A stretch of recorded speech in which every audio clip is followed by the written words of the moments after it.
اللہ توحید کے ساتھ ہم شرک کو ملا کر اس دنیا کو چھوڑتے ہیں اور پھر ہم امید رکھتے ہیں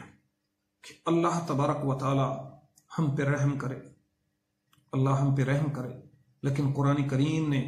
اٹل فیصلہ بتایا ہے، انہ من یشرک باللہ فقد حرم اللہ علیہ الجنہ ومأواہ النار، جس نے بھی اللہ کے ساتھ شرک کیا جنت اس پر حرام ہے اور اس کا ٹھکانہ جہنم ہے۔ اور فرمایا اللہ تبارک و تعالی نے ان اللہ لا یغفر ان یشرک بہ ویغفر ما دون ذلک لمن یشاء، بے شک اللہ بڑے بڑے گناہوں کو معاف کر سکتا ہے اور ایک دن کر دے گا اگر ایمان موجود ہے، لیکن جس نے شرک کیا اور شرک کی حالت کے اندر اس کو موت آ گئی، ان اللہ لا یغفر، اس میں شک نہیں اللہ نہیں بخشے گا، ان یشرک بہ، کہ اس کے ساتھ شرک کیا جائے۔ تو میرے بھائی، ہماری زندگی کے اندر جو سب سے اہم ترین بات ہے، سب سے اہم ترین کام ہے، وہ عقائد کی درستگی ہے، اور اس میں اللہ کا صحیح تعارف ہے، پیغمبر کا صحیح تعارف ہے، کتابوں کے اترنے کا مقصد کیا ہے، اللہ تبارک و تعالیٰ نے اپنے رسول کیوں بھیجے، اور ہم نے دین کہاں سے لینا ہے، دین کے چشمے کون سے ہیں، جہاں سے ہم لیں گے تو اس کو دین کہیں گے، اور اللہ تبارک و تعالیٰ نے توحید کا انعام کیا عطا کرنا ہے اور شرک کا انجام کیا کرنا ہے۔ یہ ہماری درخواست ہے ہر اس بھائی سے، ہر اس مسلمان سے جو توحید کا اقرار کرتا ہے لیکن توحید کو جانتا نہیں ہے، کہ وہ توحید کو سمجھے، اللہ کی صحیح معرفت حاصل کرے، فقط ہندوؤں کی طرح اس کو بھگوان یا ایشور کے نام سے نہ پہچانے، یا یہ نہ پہچانے کہ وہ اللہ آسمانوں کے اوپر عرش پہ رہتا ہے۔ بہت سے لوگ تو اس کے اندر بھی ڈنڈی مارتے ہیں، کہتے ہیں کہ اللہ ہر جگہ موجود ہے اور اللہ ہر جگہ حاضر اور ناظر ہے۔ اللہ کی وہ صفات یہ لوگوں کے سامنے پیش کرتے ہیں جو صفات اللہ تبارک و تعالیٰ نے اپنی کتاب میں بیان نہیں کی، اور نہ رسول اللہ صلی اللہ علیہ وسلم نے ان کو واضح کیا ہے کہ اللہ تبارک و تعالیٰ کی یہ صفات احادیث کے اندر یا قرآن کے اندر یا دیگر پہلی کتابوں کے اندر موجود تھی۔ قرآن ایک مفصل کتاب ہے جو پچھلی ساری کتابوں کا نچوڑ ہے اور ساری کتابوں کی تفصیل ہے، لہٰذا عقیدے کو درست کرنے کے لیے اگر آپ قرآن کے علاوہ کچھ پڑھیں گے تو میں یہ سمجھتا ہوں کہ اللہ تبارک و تعالیٰ کی اس لا ریب کتاب کے اندر جو عقیدہ درست ہوتا ہے تو کسی اور کتاب سے وہ درست نہیں ہوتا، اور جو انسان کے دلوں سے یہ زنگ اتارتی ہے اور کوئی کتاب اور کوئی مولوی کی تقریر وہ نہیں اتارتی۔ لہٰذا جتنا ہو سکے قرآن کریم کے ساتھ تعلق قائم کریں۔ اللہ نے اس کو سمجھنے کے لیے، نصیحت کے لیے آسان بنایا ہے، وَلَقَدْ يَسَّرْنَا الْقُرْآنَ لِلذِّكْرِ فَهَلْ مِن مُدَّكِرٍ، اس کو پڑھو، اس کو پڑھ کر اس کے اندر غور کرنے والا اسرائیل کا یہودی، امریکہ کا عیسائی اور اسی طرح سے دنیا کا کافر آج مسلمان ہو رہا ہے، لیکن اللہ سے مایوس کرنے کے لیے، قرآن سے لوگوں کو دور کرنے کے لیے، حقیقت کے اوپر پردہ ڈالنے کے لیے لوگوں کو بتایا جاتا ہے کہ یہ قرآن بڑا مشکل ہے اور یہ سمجھ سے بالا تر ہے۔ کون ہے بھلا قرآن کو سمجھ سکتا؟ وہ تو 3-4 آیتیں سمجھ کے چلے گئے، اب ہم ان کے پیچھے چلیں گے اور جو کچھ وہ لکیریں لگا گئے انہی لکیروں کو ہم پیٹتے رہیں گے۔ نہیں میرے بھائی، قرآن قیامت تک آنے والے ہر انسان سے مخاطب ہے، اور یہ قرآن دعوت دیتا ہے کہ مجھ کو پڑھو اور مجھ کو سمجھو اور میرے اندر غور و فکر کرو، یہی فلاح کی کتاب ہے اور یہی فلاح کے رستے بتائے گا۔ تو جو آدمی اللہ تبارک و تعالیٰ کے ساتھ راز و نیاز کی بات کرنا چاہتا ہے اور چاہتا ہے کہ وہ اللہ سے باتیں کرے تو وہ نماز کو قائم کرے، اس میں انسان یناجی ربہ، اپنے رب سے مناجات کرتا ہے۔ اور جو آدمی چاہتا ہے کہ اللہ تبارک و تعالیٰ اس سے ہم کلام ہو تو اللہ کی کتاب کے اندر غور کرے اور اللہ کی کتاب کو پڑھے، تو اس کو پتہ چلے گا کہ اللہ تبارک و تعالیٰ اس سے کیا چاہتا ہے اور اللہ کو کس قسم کا مسلمان چاہیے اور کس کس صفت کے ساتھ جو مسلمان متصف ہوگا وہ جنت میں جائے گا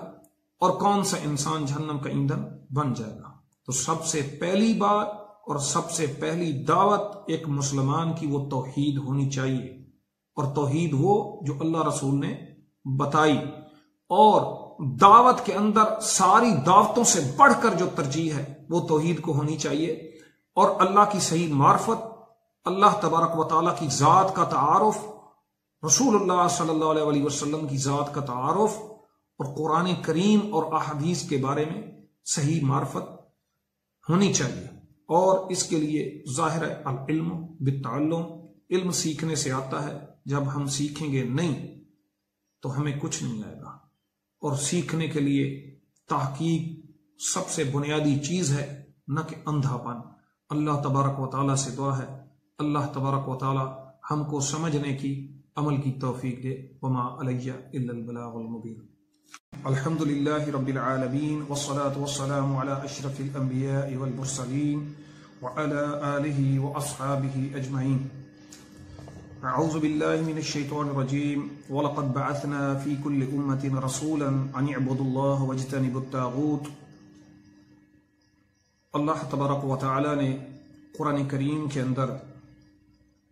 اس آیت کریمہ میں ارشاد فرمایا کہ ہم نے ہر امت کے اندر رسول بھیجا، اور اس کو جو مشن دیا وہ یہ دیا کہ وہ لوگوں کو ایک اللہ کی عبادت کی طرف بلائے، اور اللہ کے علاوہ جتنوں کی عبادت کی جاتی ہے ان سے روکے۔ 1.5 لاکھ پیغمبر آئے اور ان سب پیغمبروں نے اپنا مشن پورا کیا۔ اس مشن کے پورا کرنے کے اندر ان کو بڑی بڑی تکالیف سے گزرنا پڑا، لیکن اللہ تبارک و تعالیٰ کے اس حکم کو پورا کرنے کے لیے انہوں نے اپنی جان کی بازی لگائی، ان کے اوپر ظلم کیا گیا، ان کے مال و اسباب کو لوٹا گیا، ان کو قتل تک کیا گیا، لیکن انہوں نے اللہ کی اس دعوت کو جو اتنی اہمیت کی حامل تھی، جس کی وجہ سے پیغمبروں کو قتل کیا جا رہا تھا، گھروں سے بے گھر کیا جا رہا تھا، اس دعوت کو انہوں نے اپنی پوری کوشش کے ساتھ، پوری طاقت کے ساتھ، جتنی توفیق اللہ تبارک و تعالیٰ نے ان کو دی تھی وہ پہنچایا، اور پھر ان کے خالص ماننے والوں نے، جنہوں نے ان کی صحیح پیروی کی، اتباع کی، اور ان کو اللہ تبارک و تعالیٰ کی طرف سے مبعوث شدہ پیغمبر تسلیم کیا، دل سے، اپنے عمل سے۔ ہم رسول اللہ صلی اللہ علیہ وسلم کی طرف آتے ہیں تو یہ آیت اللہ کے پیغمبر صلی اللہ علیہ وسلم کے اوپر اتری، اور اللہ کے پیغمبر صلی اللہ علیہ وسلم کے بعد قیامت تک آنے والے ہر انسان سے یہی خطاب ہے، اور اس کو یہی خبر دی گئی کہ پیغمبروں کے آنے کا جو مقصد تھا، اور تمام پیغمبروں کے اندر ایک ایسی دعوت یکساں تھی، وہ توحید کی دعوت تھی اور شرک سے اجتناب تھا۔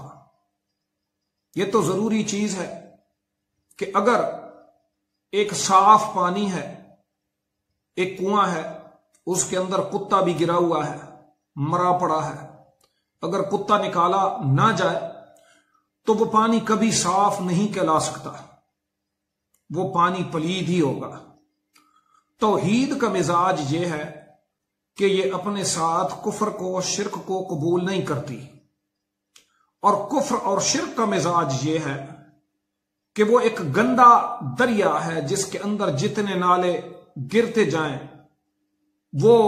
اس کے اندر شامل ہوتے جائیں گے اور وہ گندا ہی رہے گا۔ تحقیق سب سے بنیادی چیز ہے، نہ کہ اندھا پن۔ اللہ تبارک و تعالیٰ سے دعا ہے اللہ تبارک و تعالیٰ ہم کو سمجھنے کی، عمل کی توفیق دے۔ وما علیہ الا البلاغ المبین۔